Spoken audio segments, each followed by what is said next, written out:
do it live. Mister, will you please wake up? Malone will inbound. Fisher's in the game. Walton, O'Neal, and, of course, Bryant.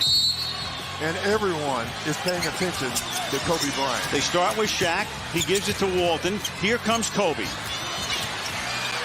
Less than 5 from way outside. Got it! Oh, man! With 2.1.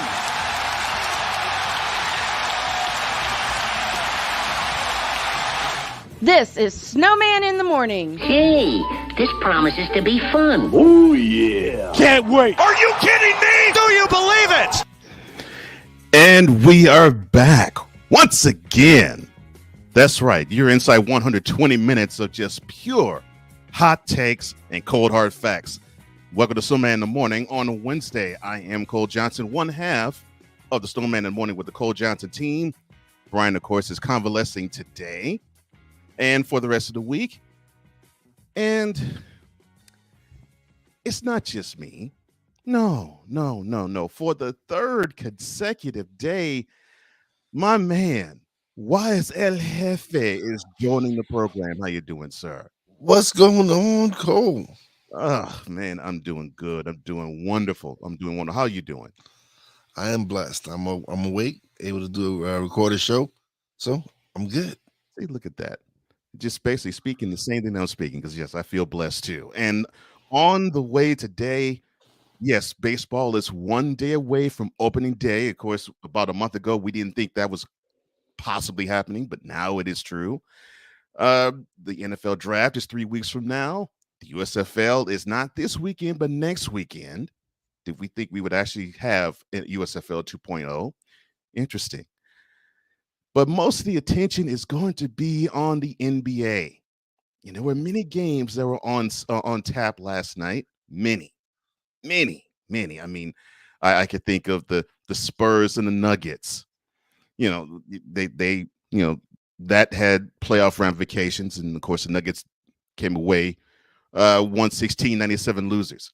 I can think of the Hornets and Heat, where the Heat just spanked the Hornets 144-115. I can think about the Nets, who are trying to overcome the Hornets, and I think now they are in ninth place now. They beat the Rockets at home 118-105. The 76ers beating the Pacers on the road. The Cavaliers sliding down some more, unfortunately, losing to the Magic. The Raptors beating the Hawks. The Bulls putting up 127 against Brian's Bulls. The Wizards over the Timberwolves. The Thunder in a nice defensive struggle beating the Trailblazers. The Jazz 121-115 winners at home against the Grizzlies. The Pelicans 123-109 winners on the road in Sacramento. But the game of the night. Just get to it. Yeah. I know that's what you've been waiting for. The Los Angeles Lakers, they were prognosticated to win 70 games this year. They were supposed to be the team, the one where I will say later how many people said what they said, but this was supposed to be one half of this year's NBA Finals. People on Figueroa Street in Los Angeles were supposed to celebrate early the championship that was going to ride down because number 18 was promised them. And the team that I heard Lakers fans say that was going to be beaten by them eliminated them last night in the Phoenix Suns. 121-110. And Wise, there was a gentleman that supposedly he's done things that no other 37-year-old has done, but he was not wearing a uniform. He was actually wearing street clothes. Yes, he was. He didn't play. No. LeBron James did not play. Oh, wait, yes. It is Wednesday. Oh, we are getting into LeBron sexual confessions. That is a must. So have no fear. That's coming. But supposedly this was all hands on deck. And this was supposed to be playoff mode activated. But I this past month I saw a team that really could have cared less if they actually were playing at all. Am I reading something into this, man? All right, so this past week, Laker legends have been digging into the Lakers. Taking Even though Kareem was a little bit off base, He but was. the way Magic went into the Lakers, being a guest on a certain show, yeah, he made a point. He made a lot of the things Magic said made valid points. You could have went the Rosen wanted to come home, Yeah. right? Mm-hmm. You had a Buddy Hield trade. You could have brought him in, right? Correct. You could have kept Alex Caruso. I would think that would have been a smart move to do. And they Pope, KPC. You could have kept him. Mm-hmm. So now you have a bench. You have some defensive players, and you're adding two weapons in Hield and DeRozan. And DeRozan's having almost an MVP season. Right. And I think they fit better with LeBron than Brody does. Much better. Because now neither of them don't really need to have the ball in their hand to score. Right. Whereas with Westbrook, when you kiboshed it and said, no, you want Westbrook, and when knowing damn well that if you get Westbrook, you and him play the same style, similar style, doesn't fit. Right. They have to have the ball in their hands. So right. if LeBron is going to be having the ball, what's the point of having Westbrook then? When you could have just gave LeBron other weapons on the side. See, that to me, and you elocuted it beautifully. That to me is what makes me scratch my head. People laud this gentleman being a basketball savant. And I'm not saying that LeBron does not know the sport. He does. He knows his history. He knows the sport. Personnel this year proved that I'm not so sure if he does know personnel. And I say that in a challenging fashion, not as an accusatory one, because you just said it. The players that Buddy Hield, Alex Caruso, and DeMar DeRozan are, they would fit much better with LeBron, who is a ball dominant guy, versus another guy who is the same as you but 6 inches smaller. I don't understand it. I'm still at a loss with that. Yeah. And what makes me laugh about that is I looked the moment I heard that Westbrook was coming to the Lakers, I said, man, that's a train wreck waiting to happen. Unless LeBron said to Westbrook, okay, I'm going to take off 30 games this year. And in those 30 games, you can do whatever you want to do. But when I'm on the court with you, I control the ball. I have the ball in my hands. That's the only thing I could think of that would make LeBron say sure to this deal, and Westbrook say sure to this deal too. But so many pieces they could have had bypassed for him, and then so many for one piece. Yeah, for one piece. One piece. Yeah, and the big piece they traded away for Westbrook and Kyle Kuzma looks like he has found his game in the NBA now, and it's just those types of things that just makes you scratch your head.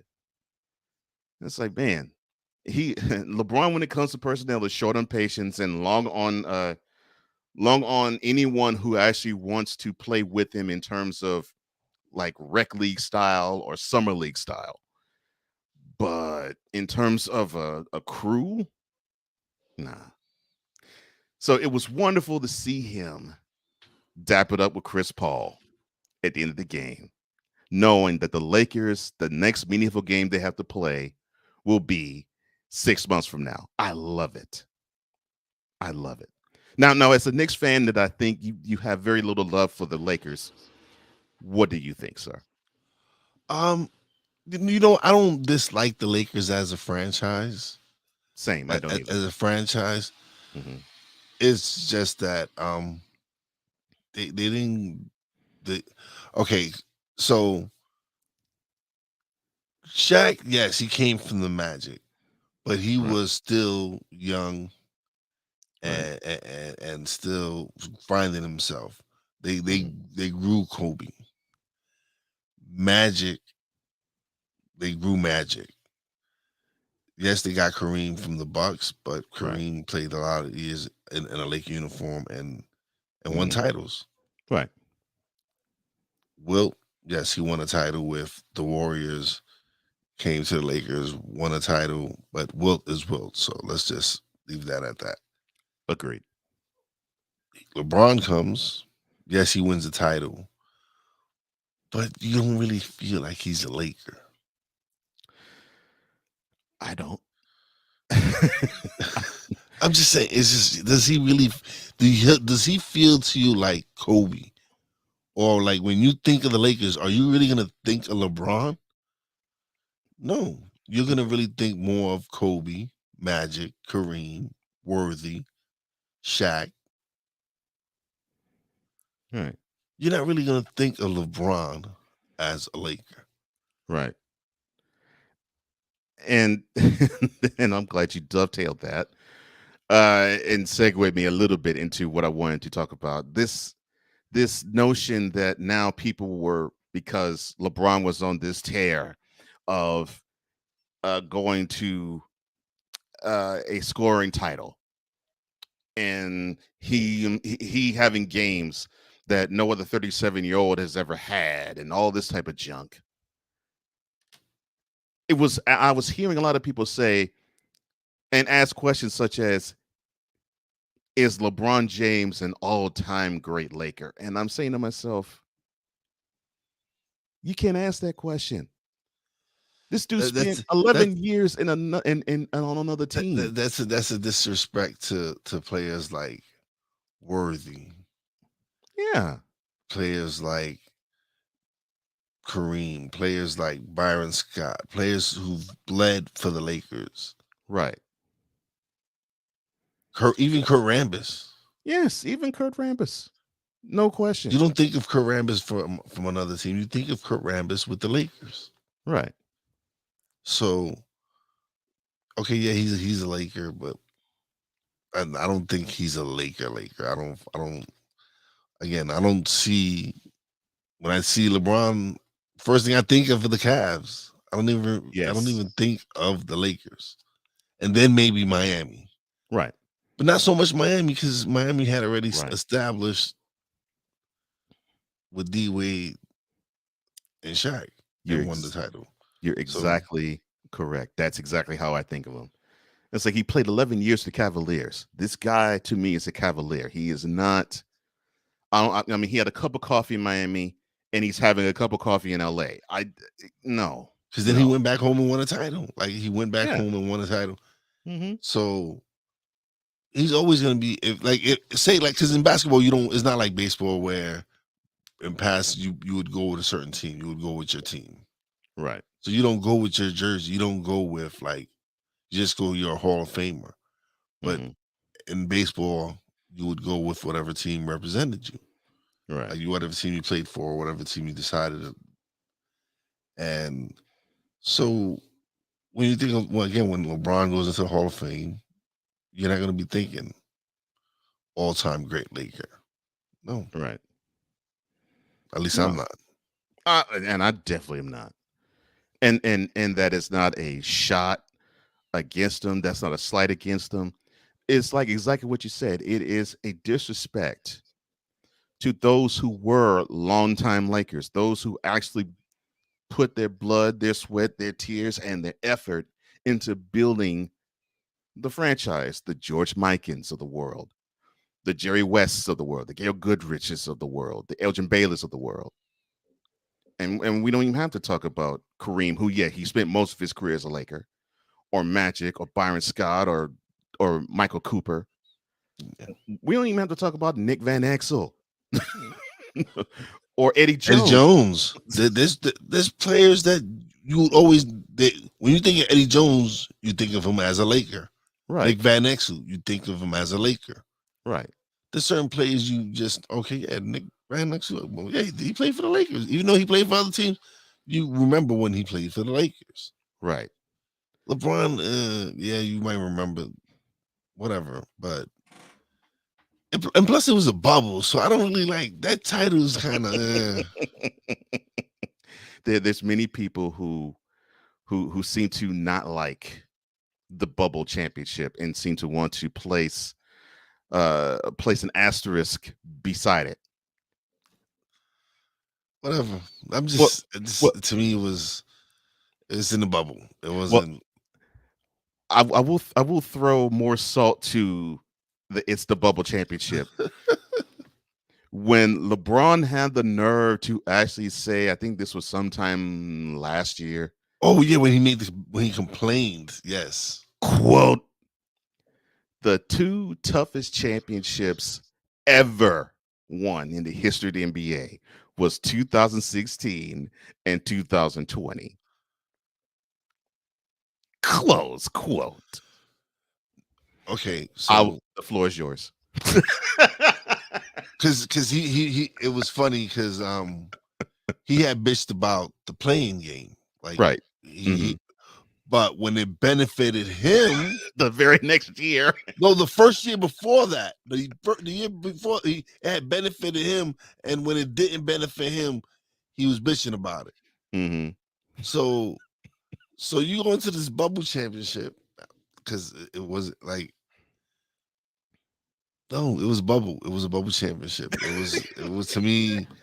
It wasn't. You didn't travel, man. You walked from the hotel to the damn arena. Like, nah.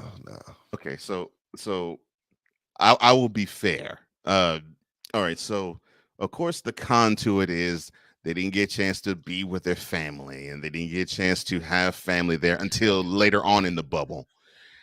And you didn't have the freedom that you normally would have had, like they do now. The pro was that you played in one particular area, and you played every other day, and you did not travel at all, unless you consider walking, like you said, unless you consider walking from the hotel to the weight room to the cafeteria to the arena back to your hotel room. Traveling, because that's all they did, at least the Lakers for sure, for 4 months or 3 months. I'm sorry, for 3 months. That's all they did. Yeah, and then of course they complained. This part too. Yeah, and the complaint part I find funny. So of course the NBA last year decided to start in December. That season, the 2020 season, ended in October. And so, of course, they were whining, kvetching about, well, we only had 2 months off. You had 4 months off previous to the bubble. What are you to do with that? You don't complain that way. No, you don't. And again, people, when it benefits them, they're happy with the situation. And then the moment it doesn't benefit them, no, they have to take that rule out. That has to be stricken, or whatever it was that caused them not to be a part of. Anyway, they sucked this year, man. Let's just get that straight, man. Let's just get it. Let's just put it out there. They just sucked. They didn't. Come on, they had the basketball IQ. Man, they were older than dirt. There was people there that played with Jesus Christ on that team, man. Come on. You cannot tell me that was not an old ass team. Just because of that. That was so brilliant.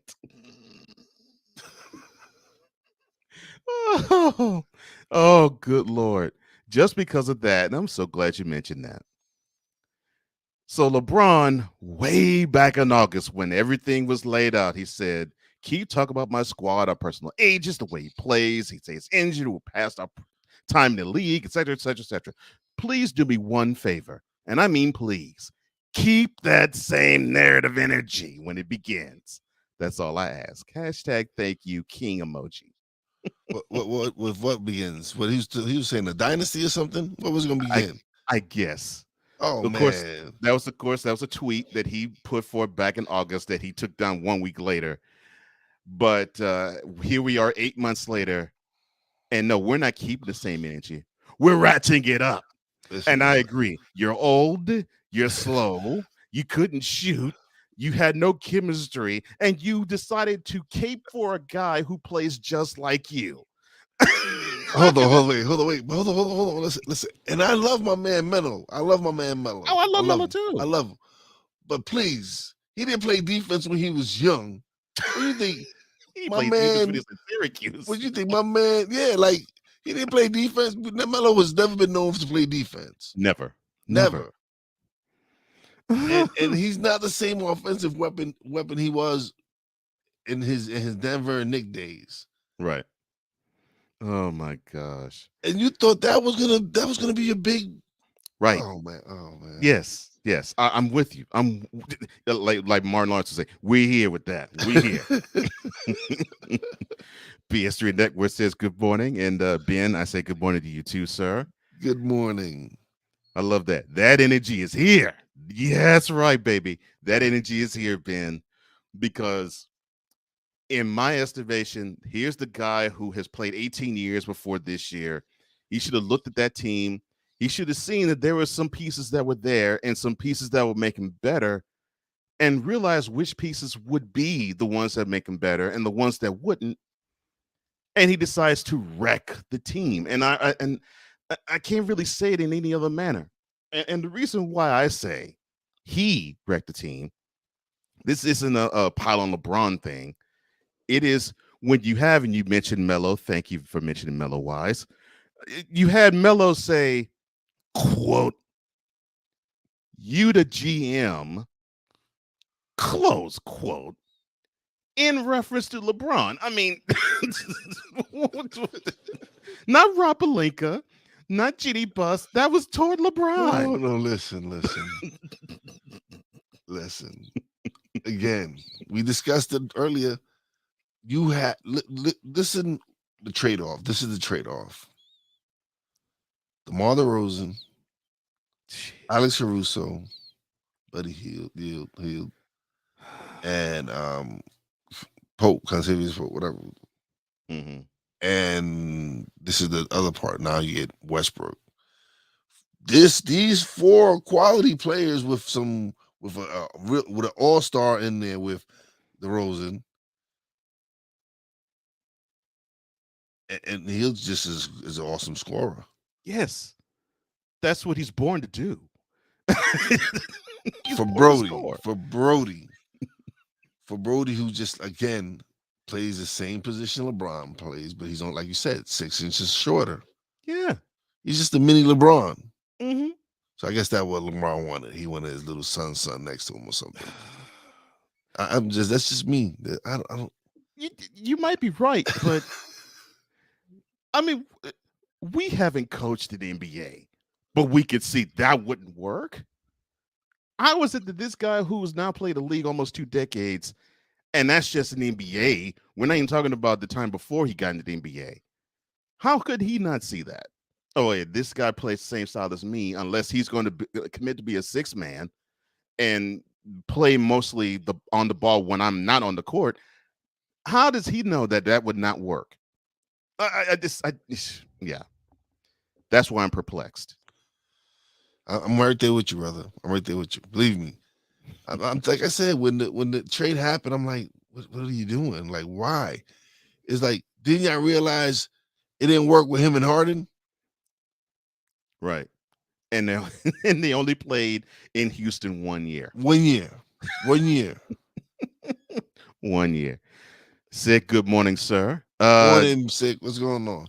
But then, okay, Bradley Beal, I guess it kind of worked with him and Bradley Beal because Bradley Beal was hurt. So he didn't have to really worry about them having the ball. There you go. Yeah. And so you're looking at it the same way as I'm looking at it. It's like look, this isn't a shot at Westbrook's talent. This isn't a shot at Westbrook's game as a whole. I mean, he's solid. Now, can he improve on a lot of things? Yes. Like shooting. But his style clashes too much with other elite players. We saw that with Durant. We saw that, unfortunately, with George and the crazy and Carmelo the first time. Yeah. and it's crazy is like Sam Presti chose Westbrook over Durant. That's crazy, right? Yeah. Basically, that's what he did. He chose Westbrook over Durant. I don't know. That's crazy to think. Here you have a guy who might just be one of the greatest scorers of all time, in Kevin Durant. Yeah, I mean, this guy could walk on the court and fill up with 30 blindfolded.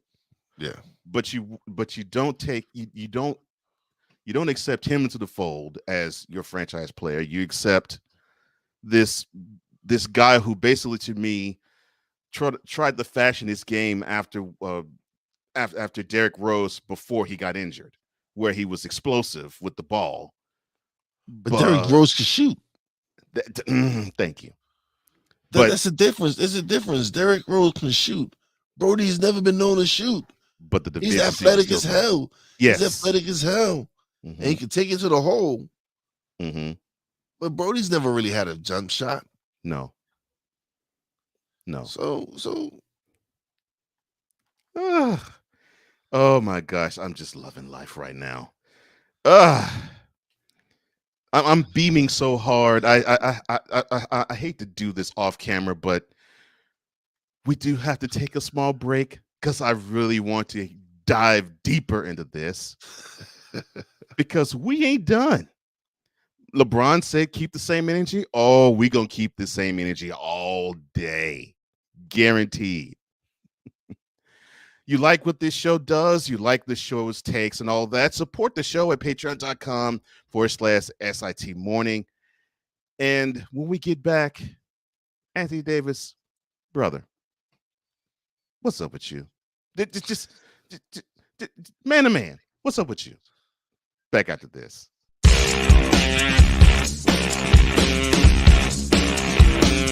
This is Snowman in the Morning.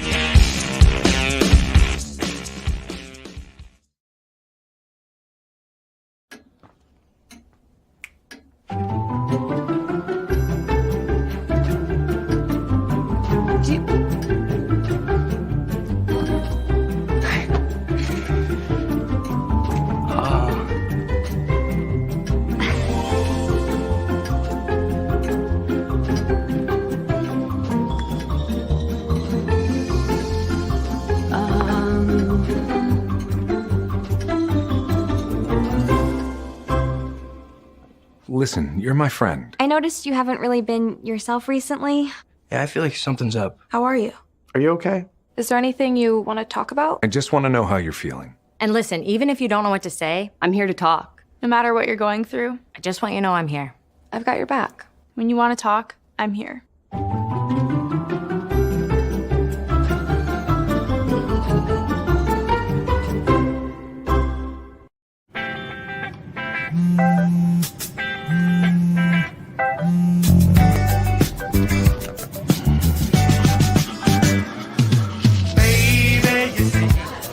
You're so right for me, and I'm right for you.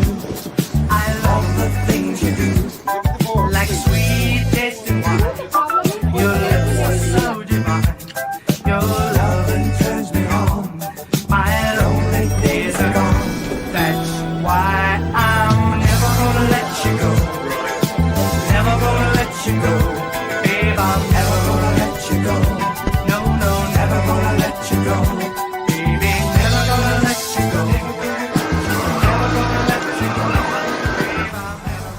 Here you go. Thank you. Thank you.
Hey guys, it's me, Isabella Gomez, filling in for Smokey Bear because he's got more to say than just... Only you can prevent wildfires. Like, if you're outside enjoying a barbecue, don't let a hamburger distract you from fire safety. Make sure you aren't dumping your hot coals or ashes onto the ground because that could start a wildfire. So take wildfire prevention seriously and let's save the world one day at a time. Juntos con Smokey Bear, podemos hacerlo. Go to smokeybear.com to learn more about wildfire prevention. Mister, how do you operate this Twitter thing or this Instagram thing or whatever the heck? You're supposed to know all this stuff. Anyway, welcome back to the show. Well, Dr. K, you operate this Twitter thing at going to official SIT more, and that is where you can find us there. And if you want to join the party and be interactive with us, because we love the interactive audience out there, just go to youtube.com and go to and type / Snowman in the Morning 50. That is in the morning 50. And you can be a part of us. You can join Sick, and you can join many others who have come along the way, like Andrew, like Nate, like Cool, and all the fellas, and even some ladies too that come along for the ride with us. I'm not Snowman. I am Cole Johnson, and my partner here to the left. The other left. You got it right. You got it right. Left. You got it right. That's why it's El Jefe. Join us for the third day in a row. Normally he joins us every Monday, but he's decided to grace our presence for a third consecutive day. So we definitely have to step our game up, having this wonderful gentleman here right along with me. So before I get into Anthony Davis, just think anything in sports. What has been on your mind, sir? Anything? Right now I just found some devastating news. So opening day at Yankee Stadium has been postponed to Friday.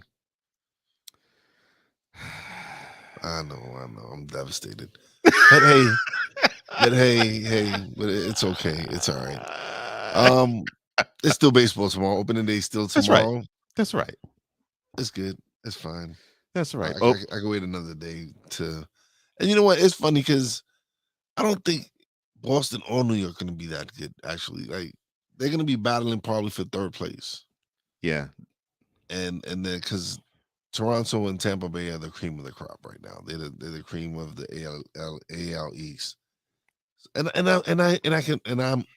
I'm a realist. Like I said, yes, I love my Yankees. I'm a diehard fan.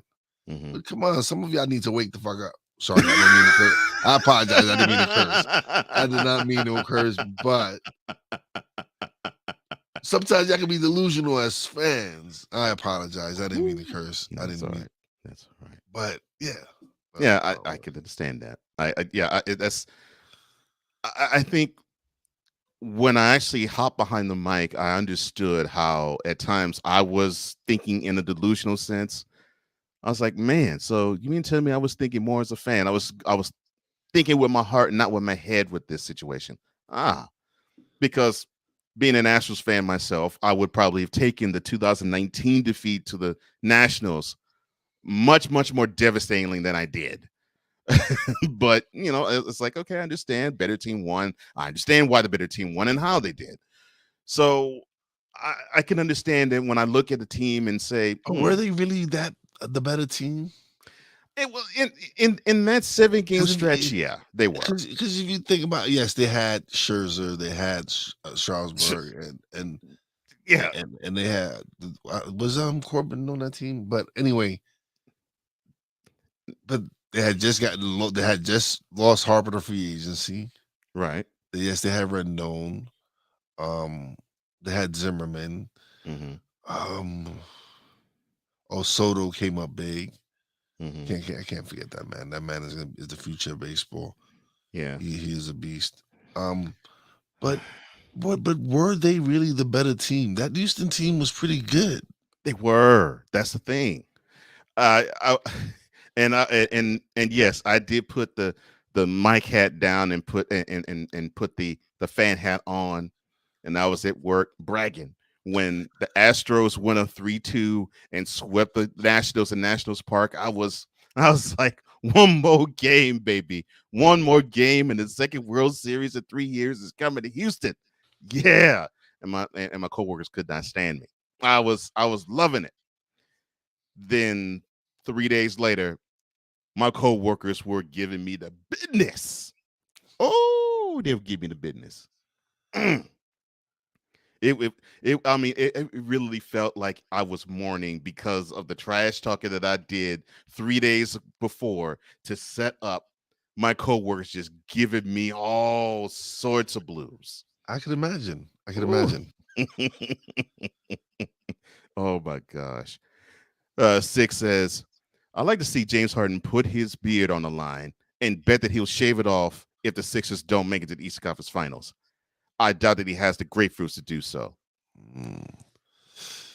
Oh man, it depends who they're playing in that round. Like, if it's a certain team, they might be. If you take as Tobias Harris is key. They need to get him involved. If they can get him involved, then Philly might have that shot. But if Harden continues to be Harden and not get Harris involved, and of course you got to keep feeding the big man, it doesn't look too good for them. See, that's where I am right there. There's so many people that I believe if Harden actually trusted them enough and fed them more so than Embiid, then I think he would be able to have a better chance at getting the first ring of his career and his second trip to the finals. But Harden is so ball dominant, and he thinks that he can take any and everybody off the dribble that he just denies whoever is on the court with him. They're hurting Maxi's development. Now that is the player. That's where I feel is they're hurting his development, because when Maxi was running the show, MVP was having. I mean, Embiid was having an MVP season. He was ahead of everyone when it was when Maxi was running the point. They were actually one of the top teams in the East. Yep. And then the Ben Simmons drama reared his head again, and they're like, you know what, we need to trade this dude and let's bring Harden in. Daryl Morey like, let's bring Harden in. It didn't work for you in Houston. It didn't bring you a title in Houston. Yes, Doc is a great coach. Yes, Embiid is a great player. Yeah. But did you really think it was going to work for you in Philly? I don't know. I guess that's what he's thinking. It's just me. No, I guess that's what he's thinking. I guess I don't know. And Sick, I agree with you. That's why I said this person here, the way I am now. Yeah, I would not have done that, but I put the fan hat on, and I went a little bit ham on the bragging. But you're right. It ain't over till it's over. You're right, fam. You exactly right. And he also says, why is El Jefe? You mean Harden-headed? Yeah. Look, I can go to town on Harden and talk ill about him till the cows come home, because I saw 8 years of this as a Rockets fan, and I'll put it to why it's like this. You know how you felt when the Knicks just kept knocking on the door in the 90s? Yeah. That's how I was feeling the last decade with the Rockets. Except the team that just kept denying them wasn't the Bulls, it was the Warriors. And I'm saying to myself, good Lord, just ain't learning lessons at all. and that's how I felt. I just felt aggravated. And with each passing year, I was feeling more and more aggravated. And the aggravation was starting to get narrower and narrower and more intense for number 13.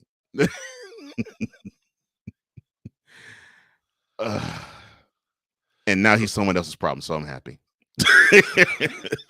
And I'm sure Kyrie and Durant are happy he's someone else's problem now too. Oh Lord, you know Kyrie is. Yeah. Oh, Oh yeah, because they said Kyrie said he was washed up. Yeah. Mm-hmm. Yeah. Oh Lord, no.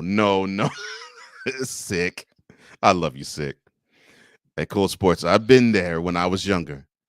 In the words of Iron Sheik, I was made humble. I have not heard that phrase from Iron Sheik in a long time. Oh man, I will make you humble. Sheik was the man. Oh, I love Sheiky baby. Oh, one of my favorites ever. All right, so anything else sports wise that is on your mind other than the depressing reality that the Yankees won't open on opening day tomorrow, but they will be opening on It opening might day just Friday? be a blessing. It might just be a blessing. Like it just might be a blessing that I don't see how the season is gonna start. Like I'm not very optimistic, bro. I'm really not. Like I'm not happy with some of the moves they've made. They still haven't signed my boy to his next extension, and he's talking about he doesn't want to talk about it during the regular season, which I understand. He wants to focus on the regular season. Yeah. But you cannot let this man get on the open market. Well, I guess I'll put it like this. It looks like the Yankees have seen a new day in terms of the front office. It seems to me that they don't want to gamble. I shouldn't say gamble, but it seems to me they don't want to commit as hard as they used to back in the day. Okay, I get that. I understand that. But here is, again, Judge has shown that when he is healthy, he is one of the top 5 players in baseball. Agreed. Oh, yeah. When he is healthy. Yeah. Hands down. Mm-hmm. Might be even the face of baseball. To me, he's definitely the face of the Yankees. He's the face of the Yankees. He's definitely the face of the franchise. Yes. But as far as, because yes, Mike Trout is the best player in baseball. We get that. Yeah. But he's not as marketable as Aaron Judge is, because Aaron Judge plays in the big market. Even though Los Angeles, Anaheim, whatever, they're not the Dodgers. Right. Which is probably the only market that could even come close to competing with the Yankees as far as the face. Right. So so some people might argue that he is the face of baseball. I wouldn't dispute that, really. Would I say best player in the league? No. But I'd say, like I said, I'm a realist. I know he is not the best player in baseball. Right. But yeah, face of the league, yeah, I could probably go just about that far. Because to me, it's between him and Mike Trout. Because Jeter was never the face, was never the best player in his generation. Right. But he was the face of baseball. You saw Derek Jeter everywhere. Oh yeah. Oh, no question. No question. And teams wanted to have their superstar be modeled after what Jeter did. Yes. On and off the field. Because on the field, he was stellar, and off the field, he did not get in any trouble. So, yeah, totally. So, this will make our boy Brian unhappy. So, the very first game of the 2020 season that will begin the season will be in Chicago, but not on the South Side. No, first pitch will be at 2:20 p.m. tomorrow afternoon as the Cubs host the Brewers. And I know that will not make him happy. Yeah, sure it is. I'm sure it is. Oh, man. All right. So I like Anthony Davis. I do. I really do. I think of him as a player who has the talent, but he just falls on hard luck. But in this falling on hard luck, I think now it's starting to really get to him, because he went to the LA Times this past week and he said something to the effect of, quote, last year when I wasn't playing, people were saying AD's giving up on his team. It's the playoffs. AD has to play. He's got to play. And when I went out there to play, got hurt again. And they said, who was his trainer? Who let him play? So what the do you want me to do? When I play, it's a problem. It's a problem when I don't play. At the end of the day, I got to do what's best for me and how my body feels. And we go from there. I'm not worried about who's saying what or who thinks about me because none of them have stepped on the floor and played. And the ones that did play, they should understand these aren't little ticky-tack injuries. Close quote. Now, to answer the question that you posed, Mr. Davis, what do we expect of you? We expect you to be healthy. You're 29 years old. It would be different if you were LeBron's age because then you would be a bit brittle. But what's so messed up is that he's less brittle than you are. And I think you probably played 70 games in a year, NBA season once. That's a problem, especially if you're going to command the money that you want to have as a top 5 player. You have to be injured. There's a saying that says the best ability is availability. If you're not available, how can you help your team? And why would you want to cry with spilled milk over those like myself or Wise or anybody else who does not play in the NBA? Why would you want to think about us and basically lie in this interview and say that you give thoughts like us no thought when you actually do? All right. People are just overly sensitive, man. They just okay. Listen, I get it. Yeah. This is why they need to stop participate. Whatever, like they just need to give out trophies. Yeah, trophies. Yeah, man, they need to stop that, man. They really do, because you just be hurting. Feel like people's feelings get hurt easily now. Yeah, they do. You can't criticize somebody now. Like you can't give your opinion on someone. Right. And without them getting butt hurt. Yeah. Yeah. Basically. Yeah. Mm-hmm. That's what I find. That's what I find hilarious about that. Sick about the Jeter point. Jeter was marketable, had the charisma and a great image. Georges St. Pierre in UFC is a similar story. Yeah, I agree with that. Ben, I love you. AD, Mr. Street Clothes himself. Good morning, Antricia. Brian says hello to you too as well. Good morning. And BS3 again. AD has always been injured. This is nothing new. Mic drop. Yeah. So you know that you have this problem and people are actually, you're having legends. Magic talked about you saying you need to have an all-season regimen where it is more conducive for you to not be injury prone. This is a guy who was a Hall of Famer. A guy, to me, in my opinion, is the greatest Laker who ever suited up. And he is saying to you, you need to do something in your off-season regimen to make your body better for the season grind. This isn't coming from neophytes in the game. This isn't coming from just analysts. This is coming from legends. So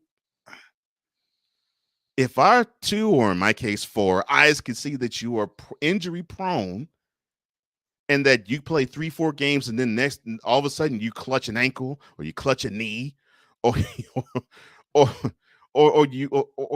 you clutch an elbow, what are we or a shoulder, what are we to think? I mean, all of us, what are we all to think? BS3, Mr. When he's healthy is ...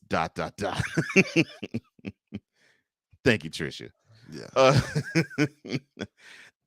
That's where I am with it, man. I look at Anthony Davis and I'm like, dude, you have so much potential. Even now.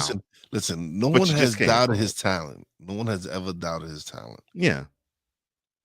But you need to be on the court to show said talent. Right. Point blank. Period. Like you being in the locker room, whatever the med, whatever. You need to figure out what it is that. Why can't you stay on the court? Like what are you doing in your off season that isn't helping you build up your body or whatever you need to do, right, to maintain on the court? Mm-hmm. And I'll say it again. This isn't you, Wise, or me saying this. Legends are saying this to him. So if speaking about keep that same energy narrative, if he wants to have anger or animus towards somebody, he should keep that same energy toward legends. NBA legends who have played 82 games of the season and then played another 25 more when it comes to the playoffs, and did it year after year after year. I think if I were to be an NBA player and I want to actually help my team out and play, then I would listen to someone like Magic and say, "Oh, maybe I need to do this." Okay.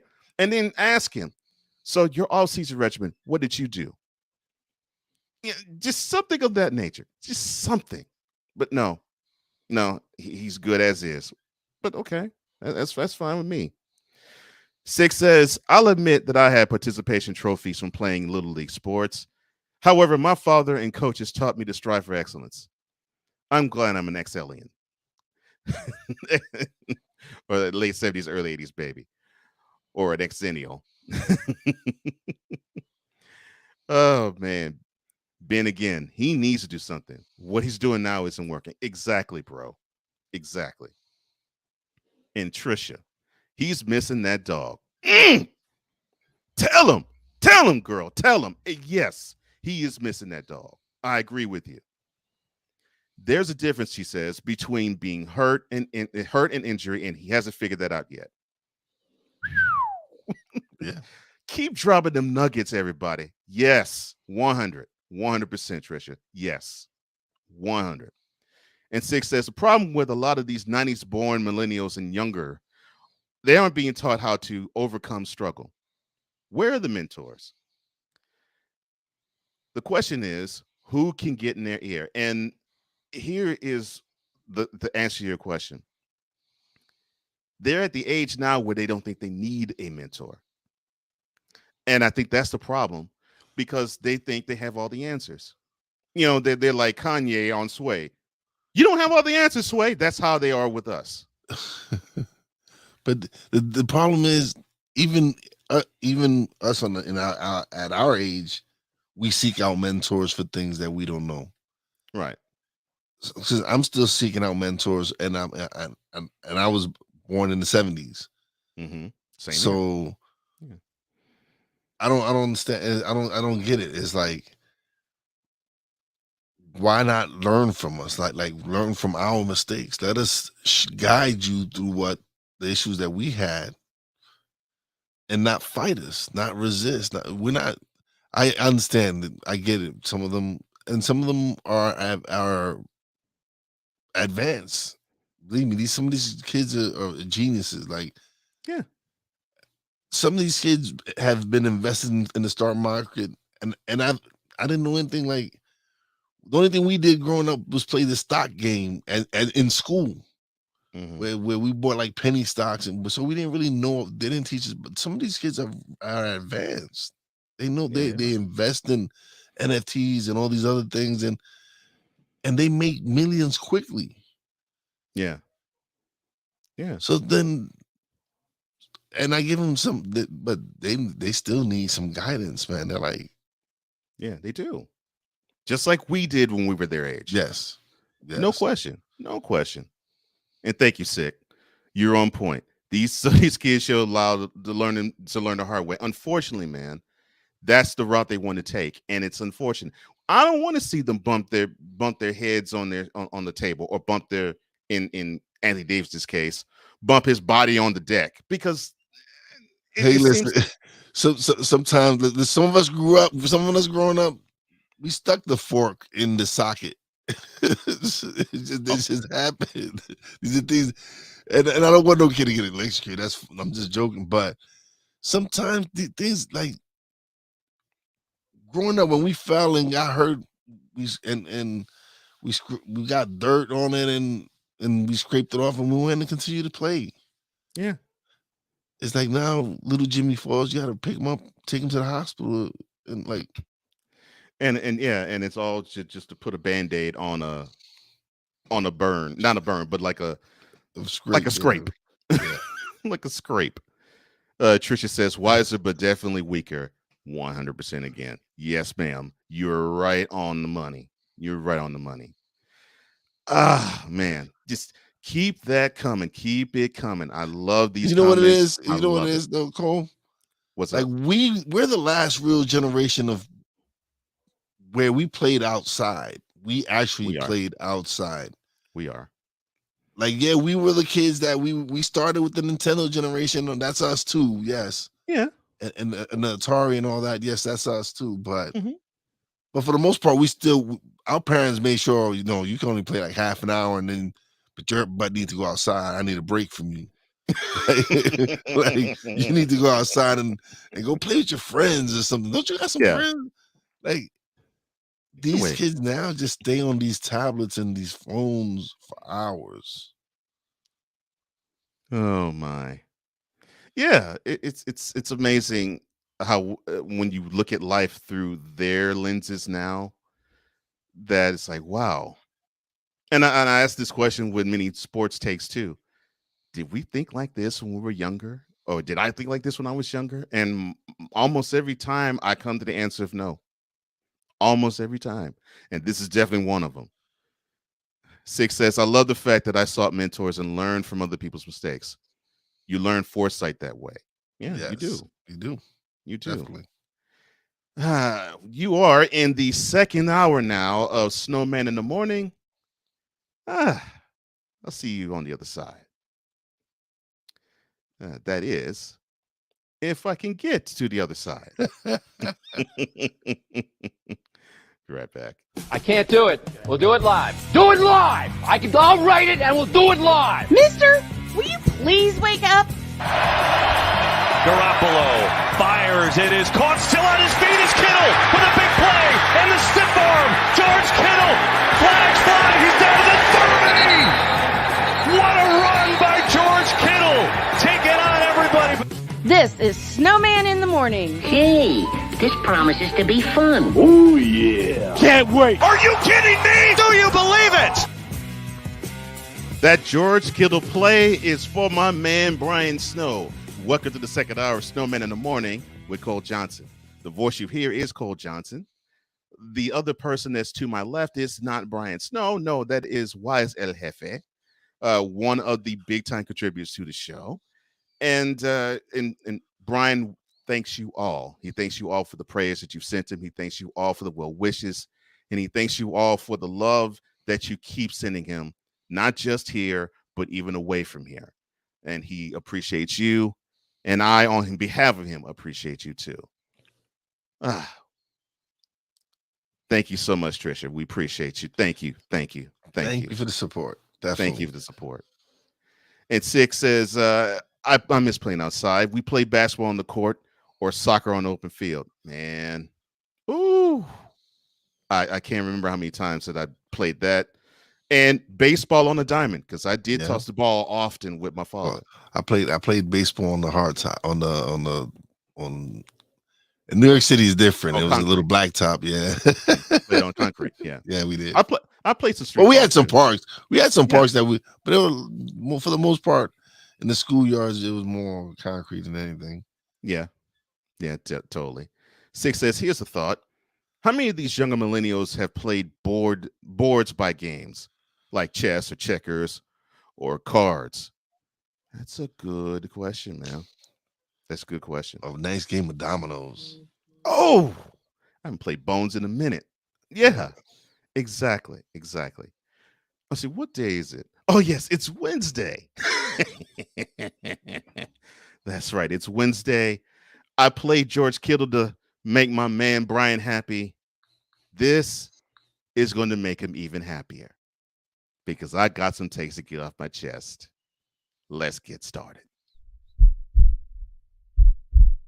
In a world where partial greatness is celebrated and total greatness is shunned, there stands to be a figure on the lips of those who love him and those who hate him.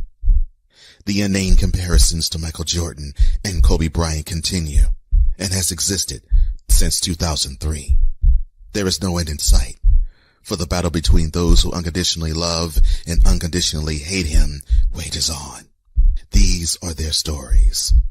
Welcome to the Bronzexual Confessions. You already know how most of these began. So I had a conversation with a Bronzexual. And the conversation went as follows. He saw that the Lakers were struggling and they were basically circling the drain. And he opined, quote, book it. The Lakers will win their play-in game, not thinking that they would be 8th or 7th, not 9th or 10th, because if they were 9th or 10th, they'd have to win 2. But they'll win their play-in game. Then they will beat the Suns in 6 to advance to the Western Conference semifinals. Close quote.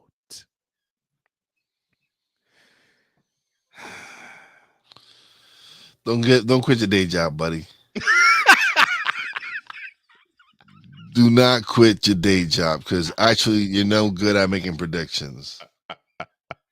Oh my gosh. These Bronzexuals just make me laugh, man. They make me laugh.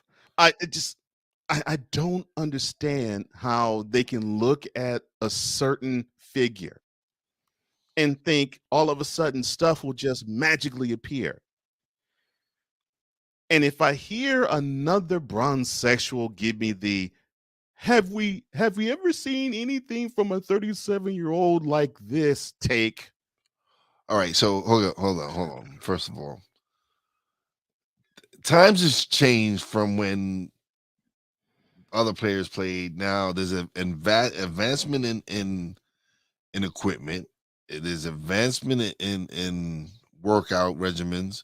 Like back in the days, I don't think Larry Bird saw a gym in his life, man, to go work other than to go shoot. Other than to shoot, yeah. I don't think he was there to lift weights or none of that. Mm-mm. So the vitamins and supplements these players are taking are completely it's a completely different time, man. Right. And plus you're not really getting fouled. Come on, man. Some of these fouls are just ticky-tack foul. Yeah. And you go, and that's a foul. Oh my God, yes, and he just falls on the ground. Mm-hmm. I want to see someone take a Charles Oakley elbow to the head one time. That's all. One time. Just one time. Oh, but LeBron acts like he takes those when basically. Come on now, LeBron is 6'8", 275. He's a Mack truck. And then the way he falls, and it's like, seriously, bull in the China shop. Bull in the China shop. Oh man, yeah, all day. Oh yeah, back to the stick ball when we were talking about the last segment. YZLF, y'all cats also had stick ball as well. Yeah, yes, we did. Yeah, definitely. Thank you, Tricia. Sick also said the last time I played Bones of Dominoes was back in 2002 with my cousins and brothers at the Knuckles house. Yeah, it's probably been that long for me too, actually. Sick says, Cole, with that analogy, you could have thought of cleaning that fool's mouth and thoughts with Drano. Isn't that the truth? And sports medicine and nutrition has advanced a great deal as well. To your point and to 6.2 Wise. LeBron spends over $1 million a year on his body. He invests $1 million in his body. Do you think that the players that you just mentioned in the past invested that much in their lifetime on their body? Hell no. Jordan spent hours when he would come to New York. you would catch him in Atlantic City for hours on time, smoking a cigar, playing poker or whatever he was playing. Mm-hmm. Yeah, it's funny to me. And then go play ball the next morning, next afternoon or whatever. Mm-hmm. Like, nah, man. Listen, man. I don't even. Magic ain't spend no time. Like, you could come on, man. Magic wasn't the most chiseled body on the court. No, he wasn't. He wasn't. You really didn't really see any of that. Well, with the exception of certain players that came, like Darryl Dawkins was just a monster. Okay, he was a beast. And then him or Moses. And then the Admiral, he's a different. Yeah. But for the most part, some of these players didn't. Oh, come on. And Malone. No. Yeah, Malone, you can see he spent time in the gym. Yeah, but, you knew he did. Yeah. but the rest of them, yeah, no. But then I had a funnier conversation with another bronzexual. And I woke up this morning and I saw the lament, and I almost wanted to come in this morning playing funeral music because it was so heartwarming. So he basically said this: as the Lakers season ends in terrible fashion, in ways that none of us thought would happen. Exclamation point. Fragmented sentence, bronzexuals. That's not good.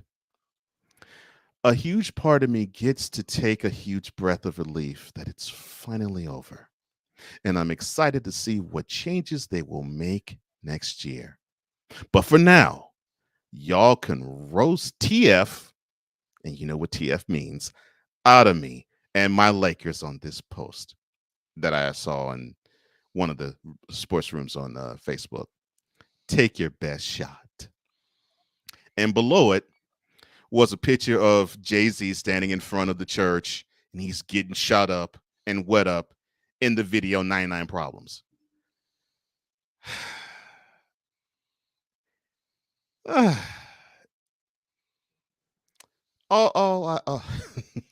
I have to say about that is, sir, when it comes to the Lakers 2022 season, this is pretty much all I got to say about it. Well, I take that back. It's that, and it's this too. Have a Coke and a smile and shut up. Okay, all right. So, okay, go ahead, sir. Like, how did they start off with the surprise that no one expected? Yes, the people did expect that. I was hoping to catch that. People did expect this. Like professional commentators pointed things out like this. Like Stephen A pointed stuff like this out. Like, you guys are old. Yeah. Like, I don't, when they were taught when they had a basketball IQ. Okay, but the only are like over 50. Like, seriously. I actually said, and I said this way back in August, and Brian is proof that I said this. I said, man, the Lakers then at Staples Center, now at Crypto.com Arena, they should right now apply for AARP and paint a handicap insignia in the post, because you're going to have a whole ton of injuries because this team is old. Little did we know the team simply could not even shoot. Oh, good Lord.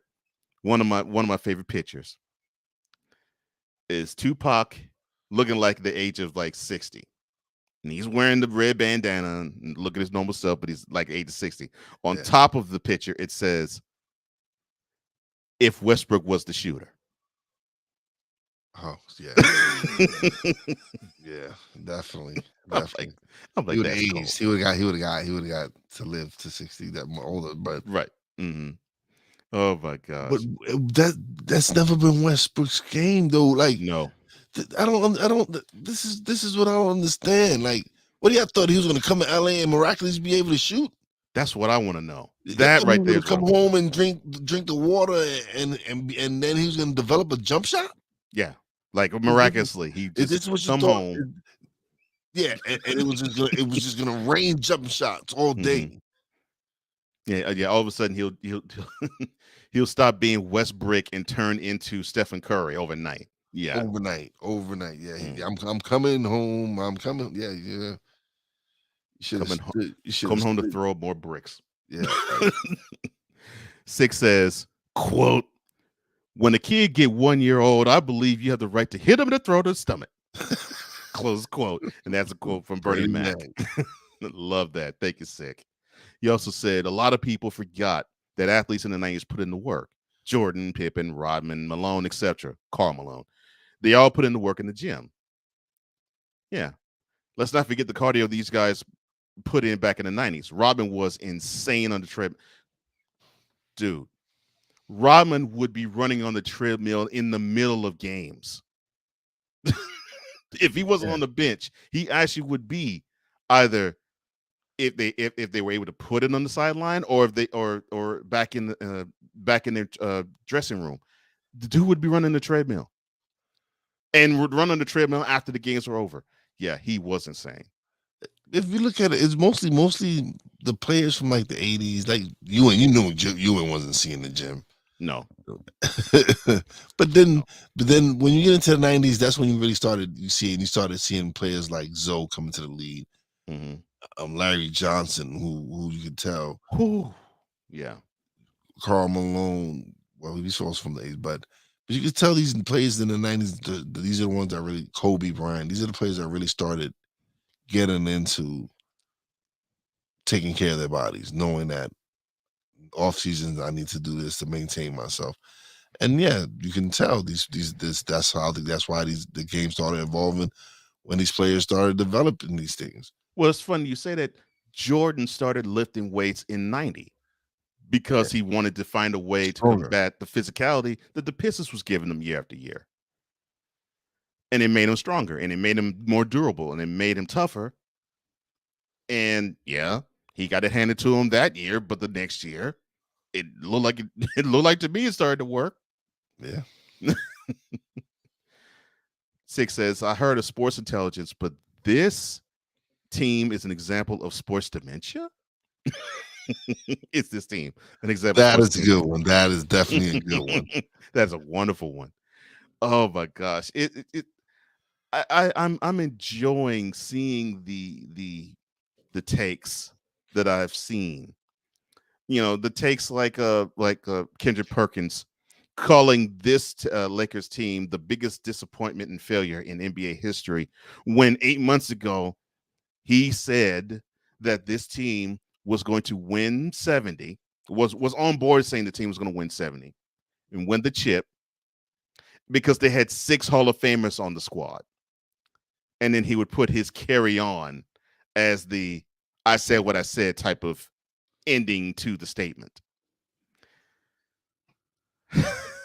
Okay, so just the fact that you said you had 6 Hall of Famers on the squad, right? Just that fact should tell you that these are some old ass dudes, man. Like you said it correctly. Yes, you have 6 Hall of Famers on this team. That means these dudes been on the league long enough that they've gotten Hall of Fame credentials, right? Yeah. So they've been in the league at least 10 plus years each. At least each. Right? These are some old dudes. Yes, they have tread on the tires that's been worn. Yes, 100. Oh, and Brian, this is for you. Right. That is what we would all say to Kendrick Perkins, and that's what we said to him after he did that take. Like, really? I love you, Perk, but oh man, I don't know what you had that morning. Something that I don't either. Yeah, something kind of like made you delusional, because now you've come to your senses. You've realized that your prediction was way off. Yeah. from 70 wins and possibly best team ever formed in the season to biggest disappointment. Yeah, we have come a very long way in a very short time. but I find it funny. 6 says Sean Kemp after Seattle's example of the opposite. He ballooned to 300 pounds when he got to Cleveland. Yeah, he did. Yeah, he went from the Rain Man to the Donut Man quickly. Oh no, not the Donut Man. Sick also said, I remember when Kevin Duckworth later in his career battled weight problems. Rest in peace. Yes, definitely rest in peace to him. And he also says to you, what's up? What's good, Cool McCain? And I'll say the same. What's good with you, Cool? And he says, Russ is part of the problem, but the team composition is the main issue, which is something that in the first hour, that's what Wise said. And I totally agree with both of you. I totally agree with both of you. And just seeing these bronzexuals mourn, it's I'm loving it. I'm loving it. And then it takes me to another conversation I had with a bronzexual cloaked as a Lakers fan. So I was invited to a show, and I was on the show last Monday. Freddie Henderson's the name. I love you, Freddie. You're an awesome dude. All sports, all plays. I hope that network takes off. And he began a show called Freddie's Facts. And the inaugural show I was 1/3 of.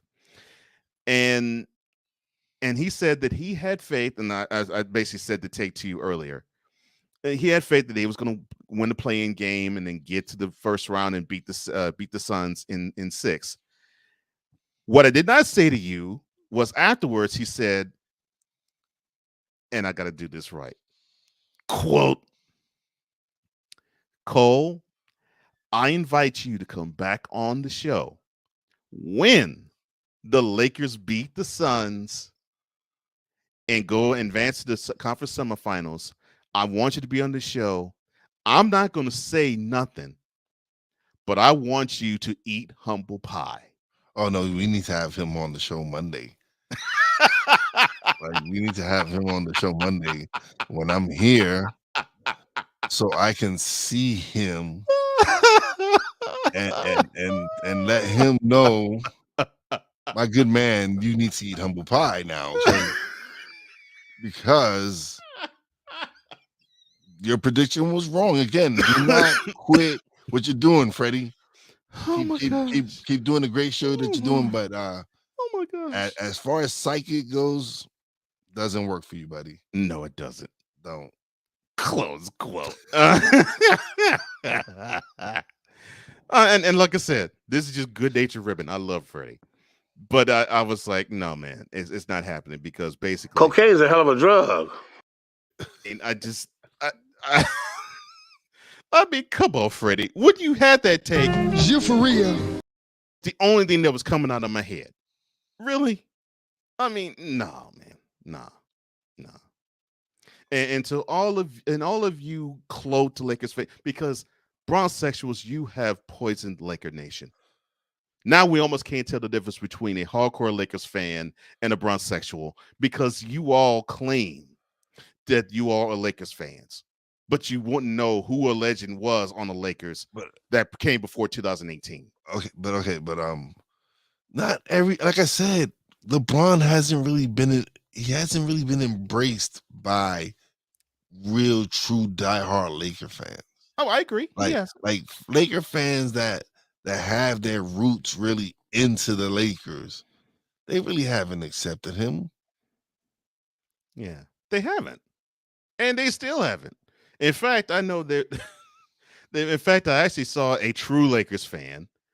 They actually said, I'm glad. This was like about, I think, back in January. I'm glad that LeBron is not having the success he has because he is not a Kobe, not a Magic, not a Kareem. That is a Lakers fan to me. It's not hating on LeBron. It's just, it's not all that. And he isn't. We touched on it. When you think of LeBron, you think of Cavaliers. You don't think of Lakers. Even now, it sounds weird saying LeBron on, like, it just doesn't sound right to me. It doesn't. It doesn't sound like a Laker all-time great. No. And we've named players that are not as great as LeBron is. Like Eddie Jones, he was a good player, but he's not LeBron. No. But you still think of Eddie Jones as a greater Laker than LeBron.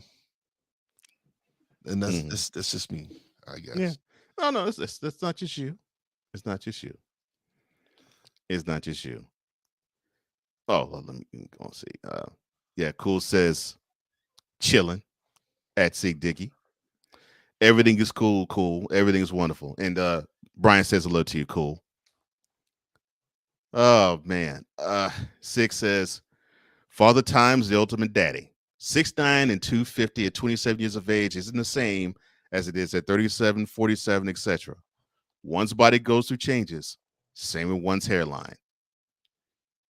But did he have to go at the hairline, man? That's just wrong.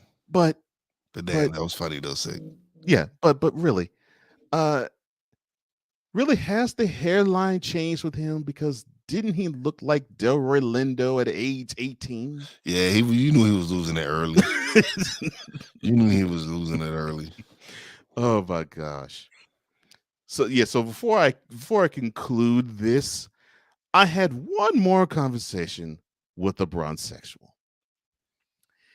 And he said this with his chest.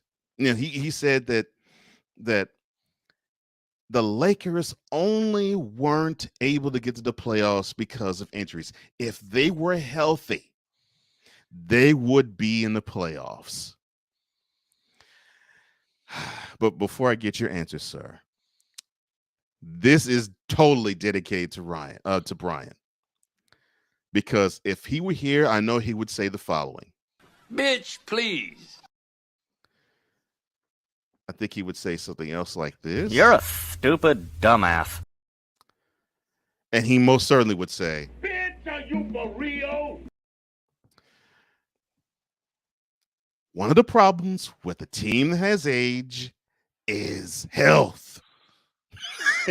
That is one of the biggest problems with a team that is on average 33 years of age, like the Lakers are. Health. If you're going to be that old, you're going to have to deal with injuries. The reason why Westbrook was brought on the team was because they already slotted 20 games for LeBron and for Davis to sit. Because why? They saw that they are injury prone, like Six said. Father Time has an effect on LeBron, and Mr. Davis is Mr. Glass NBA style. I want to say something, but it's just again. When you decide to go get your bench from Sunny Acres retirement home, and then expect to win, because like. And then plain clothes always hurt. Yes, Cool. Yeah, no, Cool is great, man. Like he's just correct. He's 100% correct. It's like I've seen AD like model more than I have seen him play ball this year. Like I'm like, oh, is that the new Gucci's he got on, or is that like? You rather like you're looking at you're looking at what he's got on. Like, is he rocking something new this week? Let's see. It seems like that's how you always see him. You don't see him in a Lakers uniform. Oh my God! See, you messed me up now, because now I'm not gonna call him Mr. Glass no more. I'm gonna call him bench model. Because you said that, rocking Gucci's or Louis Vuitton or Versace. Yeah, like whatever they're rocking over there. And I don't knock them. Listen, you got the money. Listen, no, go enjoy ahead. it. Yeah. Enjoy it. Yeah, Enjoy definitely. it. Like, yeah, to the video, go to sports. Definitely. Yeah. So, but yeah. But I don't know what you expected to happen. Like, did you think like they were with Pancho Villa and looking for the Fountain of Youth or something? Like, I don't know what I was thinking. I don't know either. Who was it? Like, who was it? Whoever that was looking for the fountain. Anyway, it doesn't matter. They didn't find it. They didn't find it. I don't know if it was So- Ponce de Leon or something. Yeah, I Ponce de forgot. Leon. Yeah, I think it was Yeah. Ponce de Leon or something. Mhm. Anyway, yeah, he didn't find it, man. They didn't find it, and yeah, Oh I would no. expect anything different. No. Oh Lord. Okay.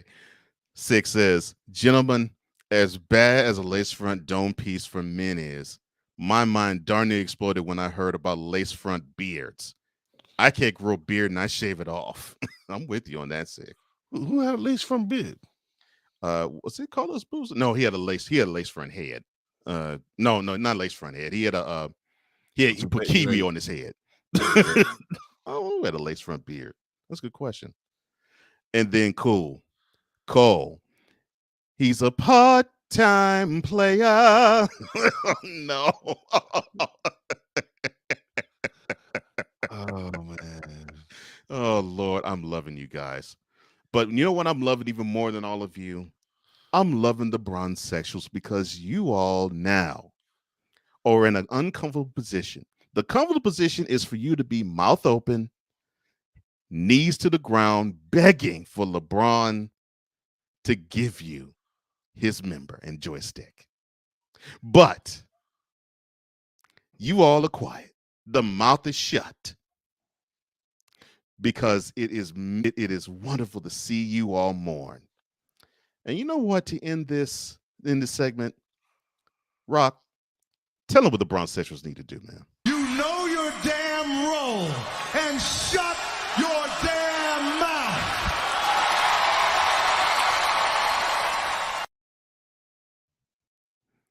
Thirsty heifers. In a world where logic and sense flies completely out the window, while purple and yellow glasses are donned, rises a figure who encourages ridiculous, undying loyalty. For all his 100 millions follower. Good Lord, I'm about to throw up. This has been yet another installment of The Bronzexual Confessions. One more break, and when we come back, do we get to pile on the Lakers some more? Maybe, maybe not. Be right back.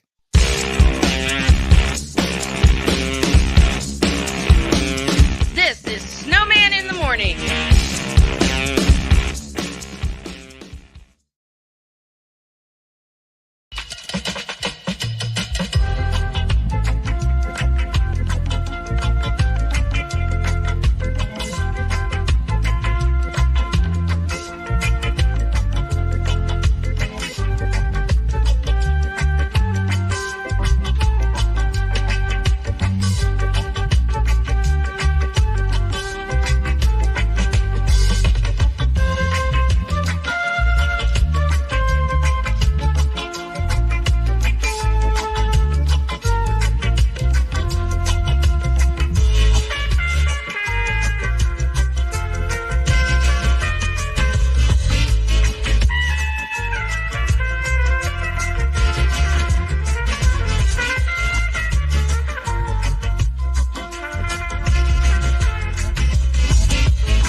Listen, you're my friend. I noticed you haven't really been yourself recently.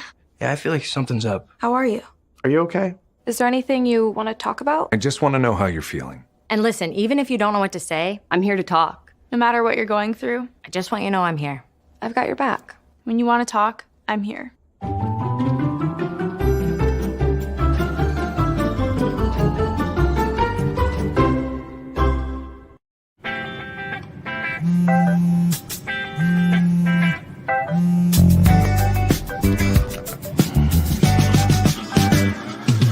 Baby, you see, you're so right for me.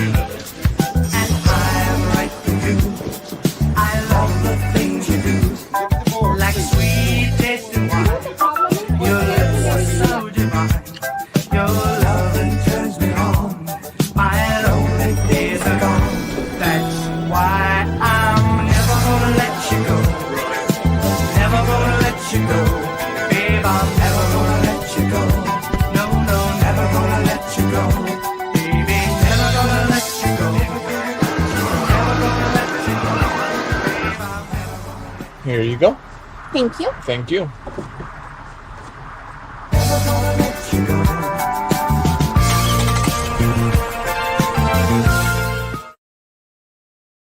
Hey guys, it's me, Isabella Gomez, filling in for Smokey Bear because he's got more to say than just. Only you can prevent wildfires. Like, if you're outside enjoying a barbecue, don't let a hamburger distract you from fire safety. Make sure you aren't dumping your hot coals or ashes onto the ground because that could start a wildfire. So take wildfire prevention seriously and let's save the world one day at a time. Juntos con Smokey Bear, podemos hacerlo. Go to smokeybear.com to learn more about wildfire prevention. If you can celebrate Christian McCaffrey having a 1,000,000 season, if you can celebrate Marshall Faulk, who had a 1,000,000 season by electing him into the Hall of Fame, then why can't we celebrate the guy who originated the 1,000,000 season with a Hall of Fame election? I'm talking about the one and only Roger Craig. If you want some, come get some. Welcome back to Snowman in the Morning.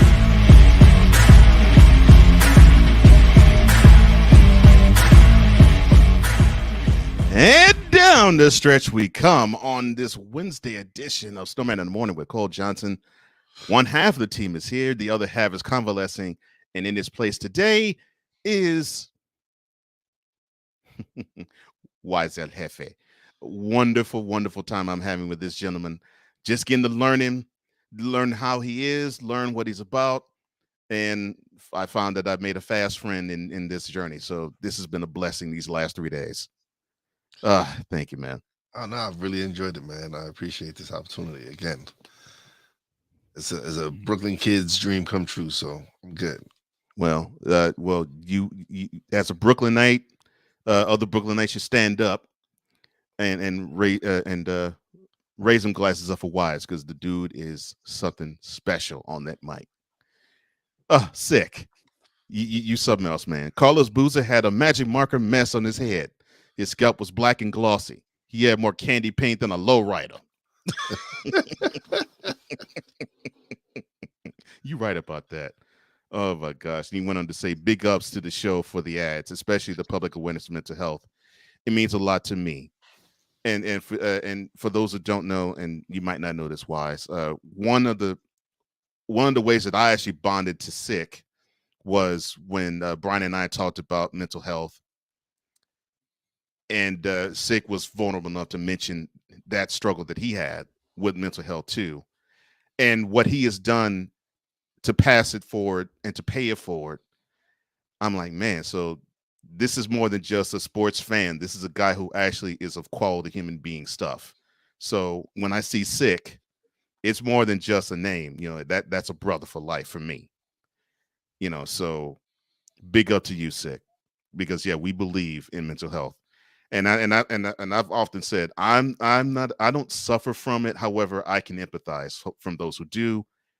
And I've struggled with the balancing act of trying to be healthy mentally too. So just because I don't suffer from it and I don't need to have any clinical help with it does not mean that I can't be sympathetic to it, nor that I don't suffer from actually trying to be mentally healthy. So, but I do sympathize for those who are. Well, you went through your own struggles, like when you went through your divorce and all that. That yes, you battled your mental struggles through that as well. So it doesn't necessarily mean like you have an issue when you have when it comes to mental health. Right. It's just that we're human. We are. Especially men, like men get dogged a lot because we're supposed to be strong and not vulnerable and not show emotions. And I'm the complete opposite on my podcast. I show my emotions and I show my emotions now, and it's because me having to, again, your mental health is very important. Yeah. And for many years, it was looked down upon if we went and looked for help. It was like, oh no, you can't. Especially in the hood, you couldn't be like, oh, if people heard that you was going seeing a psychiatrist or psychologist, Yep. whatever, they're like, Yep. oh, he's nuts, he's crazy. Yep. So Yep. Yep. It's been a battle, but I'm glad now more and more people are seeking the help that they need, and that's what I focus on my podcast is helping people with mental health issues or just helping spread the message. Yeah. No doubt. No doubt. And you're correct, man. When I went through my divorce, it, the Ghetto Boy song "Mind Playing Tricks on Me" had nothing on the probably 2-3 years that I went through after I got divorced, because my mind was playing some heavy duty tricks on me then. Oh man. So yeah, you went through your own little thing, and that's everybody. Everybody has their story. Like everybody's been through their stuff. Everybody's and we talked, and you do have yours too. So yeah, definitely. Yeah, so it's been a blessing for me to be able to do this and be able to share my message and be able to share my guests their message. And so I'm excited, especially now, especially with everything that's what this pandemic has brought to light is that it's okay to go seek mental health, to help to get your faculties together and go seek help.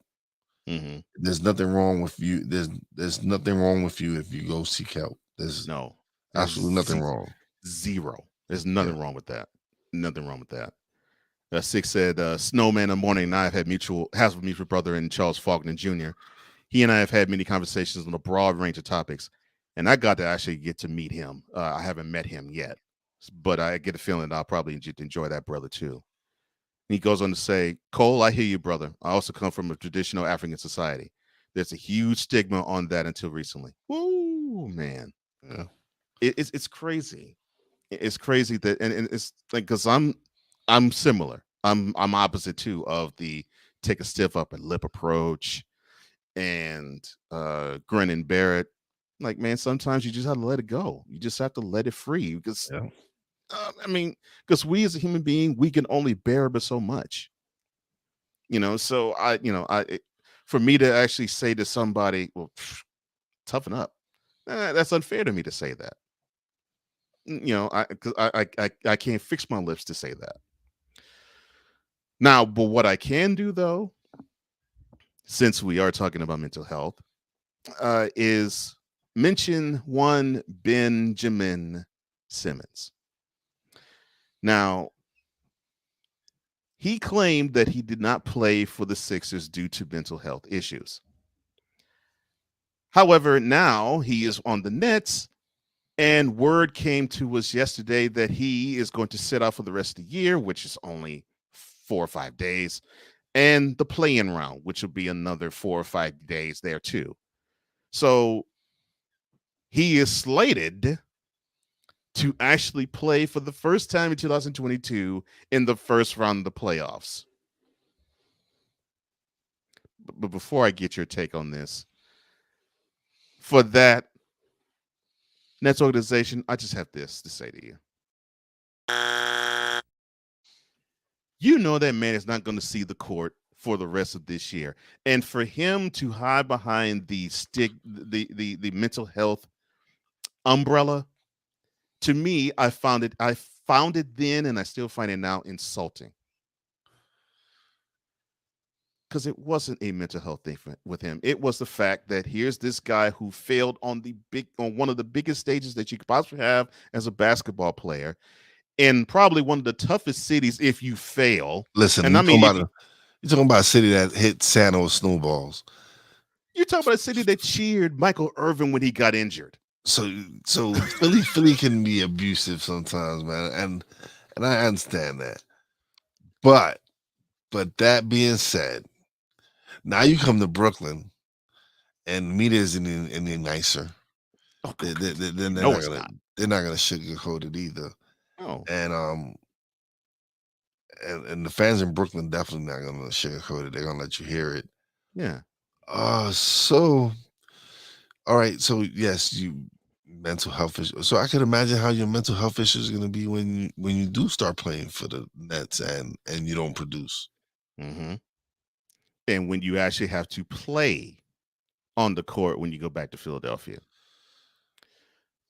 And the thing is, I don't put that on the fans though. I really don't. Oh no! Because This goes back to they hurt your feelings, and you didn't want to play for them no more because they called you out. They told you, "Listen, dude, you need to on the off season. You need to really work on your jump shot." right. There's no reason you shouldn't be working on your jump shot. Obviously, you need to improve it. Not even a question. Obviously.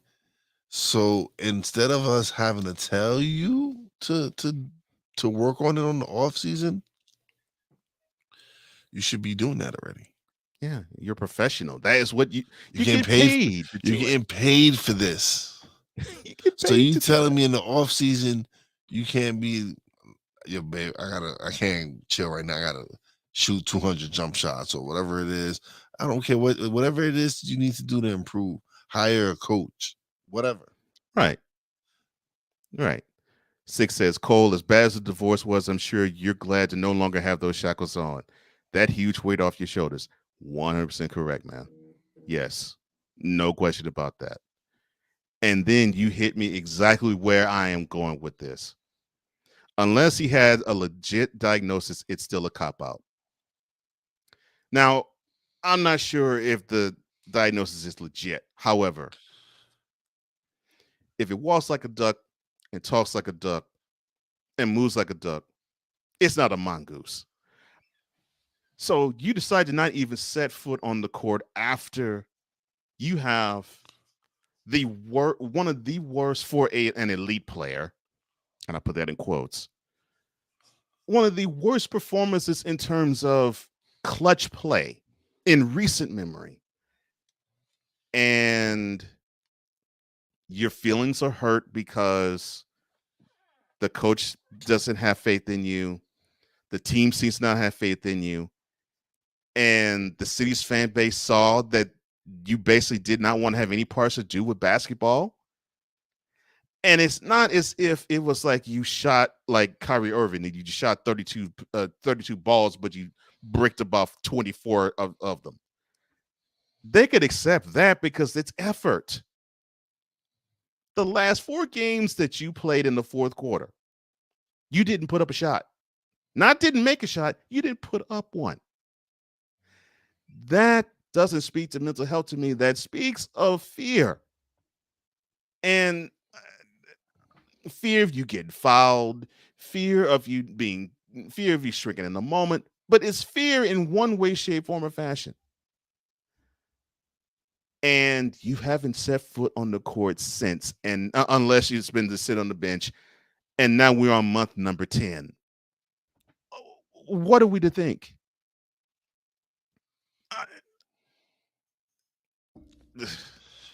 You got me, man. I have no. And now supposedly it's a back injury. Like, yeah. Dude, so yeah, you hurt yourself on the couch. Like, what did you hurt yourself doing? Because obviously you wasn't playing ball. Yeah, it's funny. The diagnosis switched. When he switched teams, the diagnosis switched. Yeah. Oh my gosh. 6 says, seems like Mr. Simmons is too reactive instead of proactive. Yes, sir. Yes, sir. He's either duck or goofy looking goose. And he also says, or a swan that's still going through puberty. Sick, you were just doing your thing today, man. I appreciate you. Oh, man. Could it be that he's trying to get traded to a better team? Well, see, this is the thing, Sick. This is supposed to be the better team. But they basically have 1.5 of a big three. And I mean, all of 1.5 is Durant, because Kyrie is a half, because he can't make up his mind if he wants to commit wholeheartedly to the team or to fight or do a freedom fight. He doesn't know what he wants to be, and Durant has to deal with that.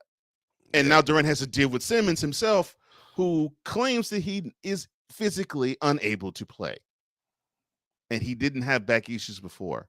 So I don't know. That your guess is as good as mine on that one, Sick. And Wise, you may know better than me. I don't know, man. Yeah, I don't understand it either. Listen, I guess they both look at it as this, like they both get rid of the headaches. But I think Brooklyn got the better part of the deal because they get a first rounder because of the pieces, yeah, and they get Seth Curry and Andre Drummond, mm-hmm. which helps bolster their bench, yeah, and takes away from Phillies. Mm-hmm. Because now, if you play them in the playoffs, their bench is not as deep as yours, right? And when they went into Philly, they handled Philly kind of easy. Mm-hmm. Yeah, they did. They did back in March. It was and that is why I didn't like the trade, because I was like, man, to me, you put the two guys on different teams, and I said it back in February, and I still say it now 2 months later. Those teams swap problems. That's all they did. They swapped the other team's problems. Yeah. Simmons wasn't playing as got rid of the headache. Yeah. You got rid of the team's headache, but you took on the opposite team's headache. So Simmons wasn't playing for wasn't playing for the Sixers. Now he's not playing for the Nets. Harden was sort of like a poisonous entity in terms of chemistry on the floor with the Nets. He's a poisonous entity on the floor with the Sixers. They just swapping problems. I just want to know how long is it before Harden quits on this team? And he's quit on his last two teams in consecutive years. I don't care what anyone says. To me, he's quit on his team in the last 2 years. So why would you expect anything different? Yeah. He's quit. So if he continues to go the same route, you think he's going to be happy, or you think he's going to quit again and try to force you to trade him again? Maybe he'll go play with the Lakers. He would play with the Lakers? Damn! You know, okay, this is how I look at it. He has quit on 2 consecutive teams in consecutive years, and he's about to do the same with the third.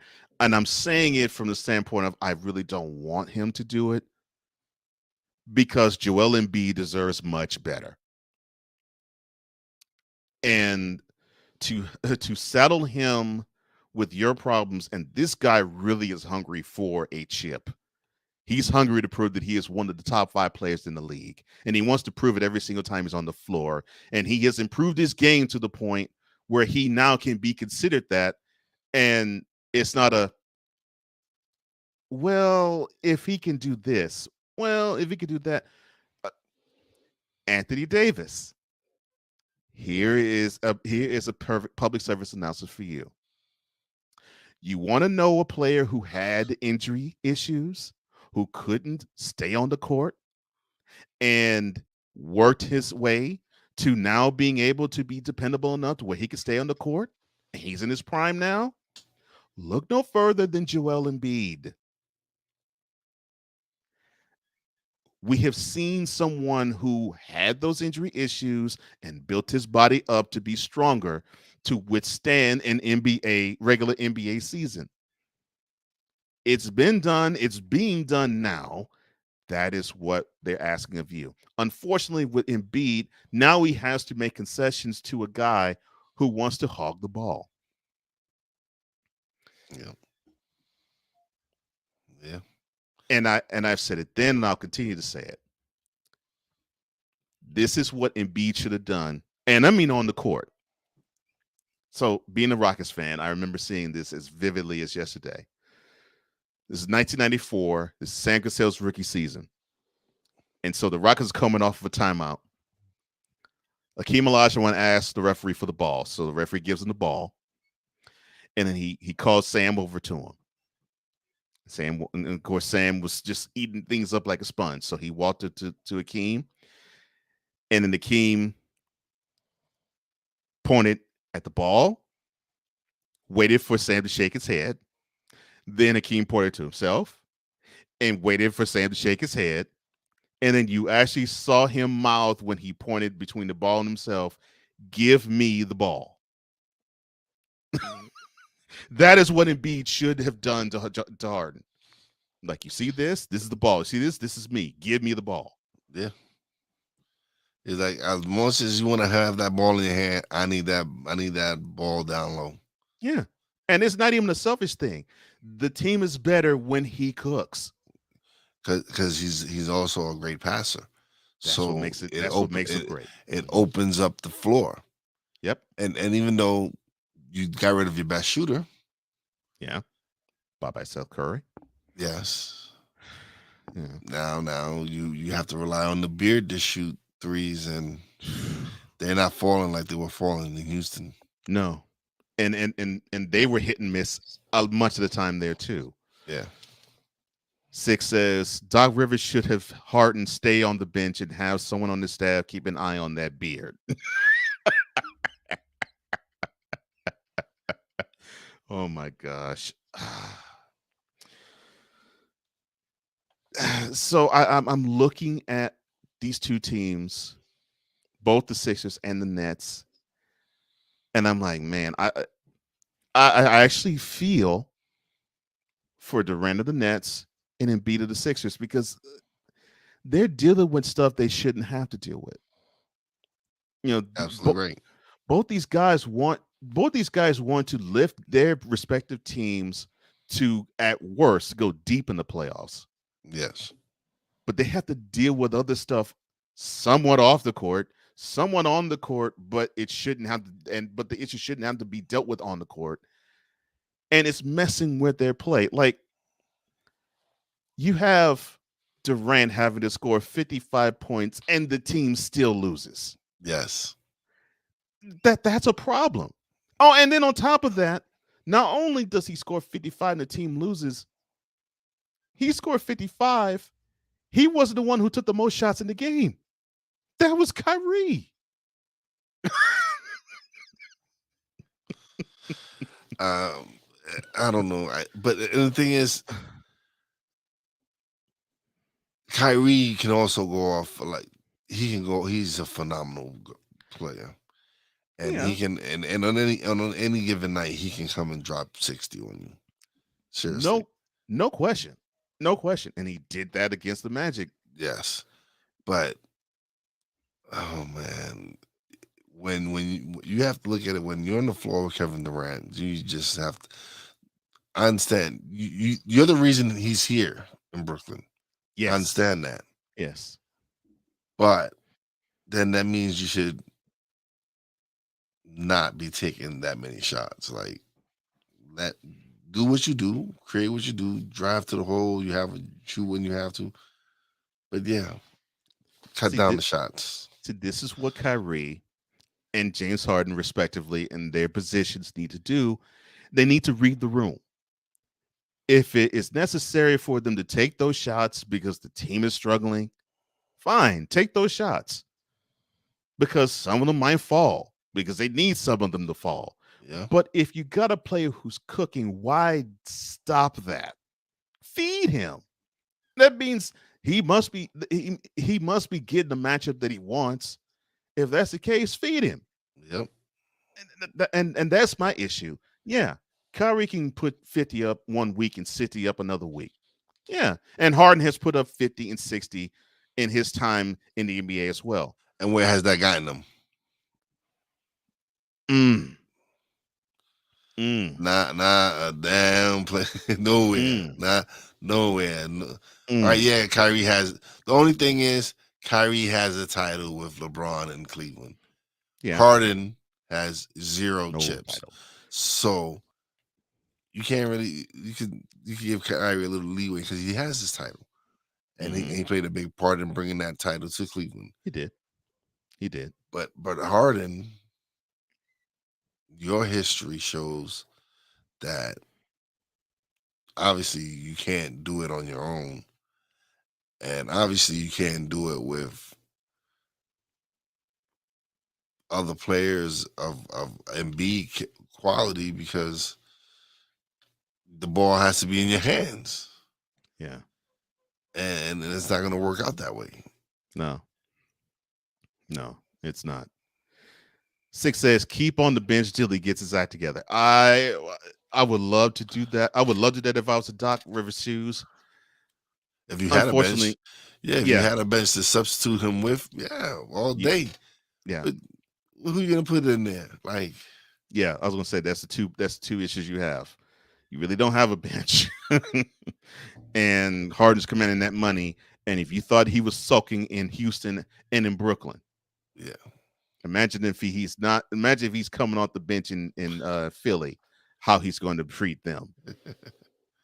And Sick also says, imagine what Steve Nash and Doc Rivers are dealing with, exchanging problems. Exactly. Because that's exactly what I am feeling. That energy of those two coaches having to deal with the other, and now they can relate to the other now. Yeah. That's the funny part. Nash can actually look at Rivers and say, oh, so Simmons is that much of a head case. And Rivers can look at Nash and say, oh, so Harden is that egocentric. And they can relate.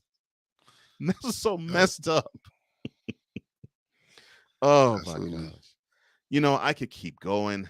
Unfortunately, we have time has come. to the end of the show. Yes, I hate that we have come to the end of the show. But any closing thoughts before we do wrap it up? No, just shout out to Brian Snowman. Glad you got that out of you, and now you're recovering and get back to us soon, brother, man. We miss you. I actually could not say it better. Brian, we love you, bro. We're proud of you, man.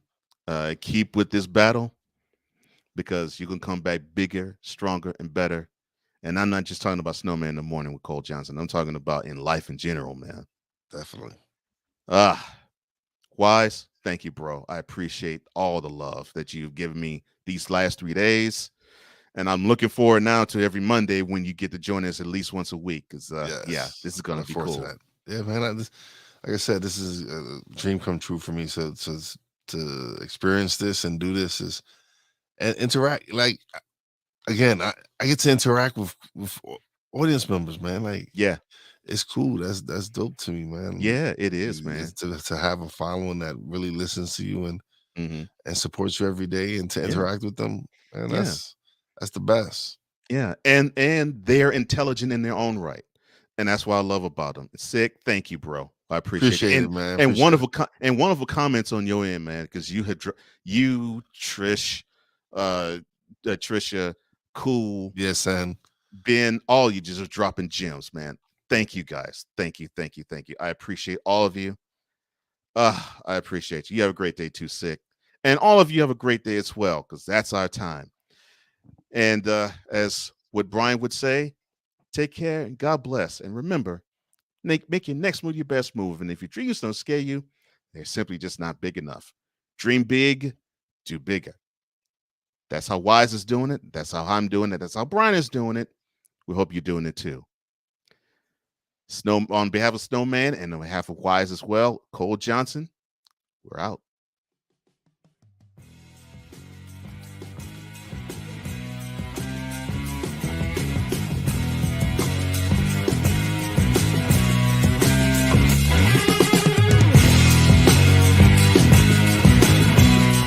Thank you for tuning in to Snowman in the Morning with Cole Johnson, the hottest of hot takes and the coldest of cold, hard facts.